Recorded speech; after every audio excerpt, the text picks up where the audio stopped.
The Path from Reaction to Reflection, a message from Dr. Sigmund Freud. My friend, permit me to speak plainly to you. In the world you now inhabit, one riddled with constant communication, images that assault your mind, and opinions shouted rather than shared, you may find yourself in a state of perpetual psychological battle, not merely with others, but with yourself. What I observe is not merely disagreement. It is defensiveness, identity panic, and the desperate need to be right, even when you have no idea why you believe what you believe. This is not a moral failing on your part. It is, as I would describe it, a function of your ego defending itself against perceived annihilation. When you see a comment online or hear a viewpoint not your own, your unconscious perceives it not as information, but as a threat to your constructed sense of self. And thus, a conflict arises, not between truth and falsehood, but between your ego and the fear of its own instability. In psychoanalysis, we learn that the mind protects itself with defenses: repression, projection, denial.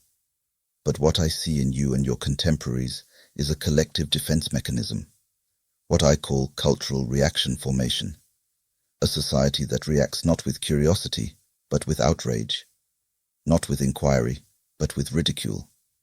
And this, my friend, makes life feel increasingly unbearable. Not because life itself is evil, but because your psychic lens has been trained to scan for enemies instead of meaning.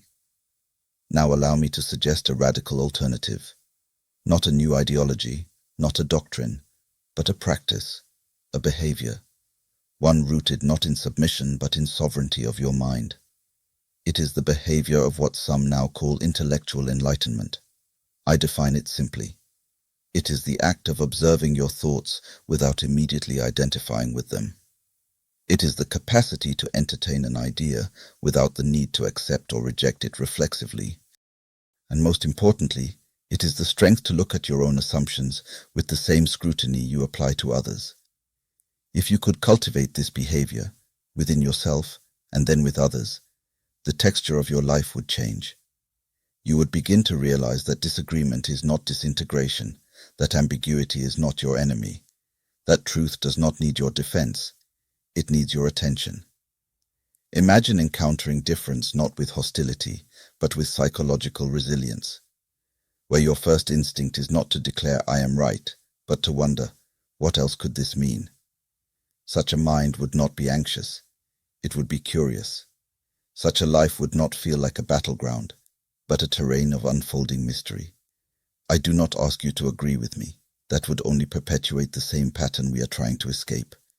I ask only that you notice your own resistance, that you observe how quickly your mind jumps to certainty, how eagerly it guards the boundaries of its constructed self.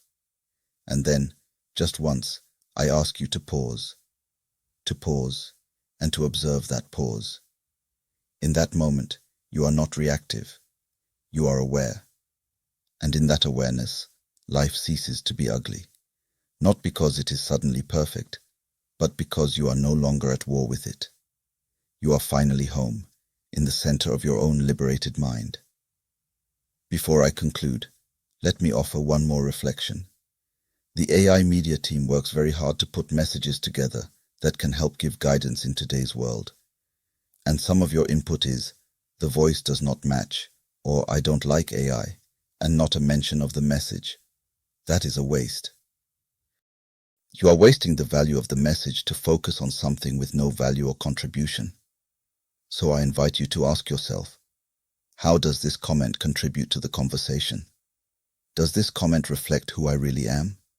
Does this comment reflect my curiosity or my ignorance? These questions are not judgments, they are mirrors. In asking them, you reclaim your agency.